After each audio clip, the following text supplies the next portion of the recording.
शहर के सराफा लाइन में चौंकाने वाली घटना सामने आई है।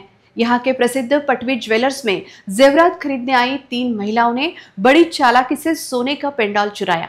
यह घटना दुकान में लगे सीसीटीवी में कैद हो गई है। शिकायत मिलने के बाद पुलिस ने तीनों ही महिलाओं को हिरासत में लेकर मामले की आगे की जांच शुरू कर दी है। पुराना कपड़ा बाजार के पटवी ज्वेलर्स में चौंकाने वाली यह घटना सामने आई है। पटवी ज्वेलर्स में जेवरात खरीदने आई 3 महिलाओं ने बड़ी चालाकी से सोने का पेंडल गायब कर दिया।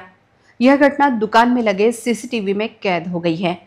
सोना खरीदने के बहाने से यह तीनों ही महिलाएं पटवी ज्वेलर्स में आई थी। सोने के पंडाल देखते हुए एक महिला ने पेंडल चुराने पर यह तीनों ही महिलाएं तुरंत दुकान के बाहर चली गई। दुकान मालिक को संदेह आने के बाद उन्होंने पेंडाल की जांच की, तब एक पेंडल कम पाया गया। सीसीटीवी फुटेज देखने पर पेंडल चुराते हुए यह महिलाएं दिखाई दी। चोरी हुआ सोने का पेंडल महंगा होने के कारण सिटी कोतवाली पुलिस में शिकायत दर्ज की गई। शिकायत मिलने के बाद पुलिस ने मामले की जांच शुरू कर दी थी। पुलिस ने इन तीनों ही महिलाओं को अपनी हिरासत में ले लिया है तथा पुलिस आगे की कार्रवाई कर रही है। इस चोरी की घटना को लेकर पटवी ज्वेलर्स के संचालक द्वारा जानकारी दी गई। चोरी की इस घटना से सराफा व्यवसायियों में खलबली मच गई है।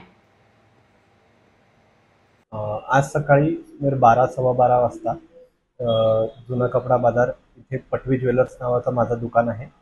तिथे 3 लेडीज हे कस्टमर बनून आल्या होत्या शॉपमध्ये। त्यांनी आम्हाला पेंडल दाखवण्यात सांगितले। आम्ही त्यांना पेंडल दाखवले। त्याच्यामध्ये त्यांनी एक पेंडल त्याच्यातलं उचललं आणि ते शॉपमधून चालले गेले। याच्या आम्हाला लक्षात येताच आम्ही पोलीस स्टेशन सिटी कोतवालीमध्ये याची कंप्लेंट दिली। पोलीस आले। पोलीसवाल्यांनी विचारपूस केली आहे आमच्याशी आणि पोलीसवाल्यांनी आता त्याच्यावर पुढची कारवाई करतील पोलीसवाले असं सांगितलं आहे। आमचं पेंडल होता आमचा जे त्यांनी नेलेलं आहे। चोरी करताना दिसले का? हो, चोरी करताना ते आम्हाला सीसीटीव्ही मध्ये आलेले पण आहे आणि आम्ही ती सीसीटीव्ही फुटेज पोलीसवाल्यांना पण शेअर केलेली आहे पोलीसवाल्यांसोबत।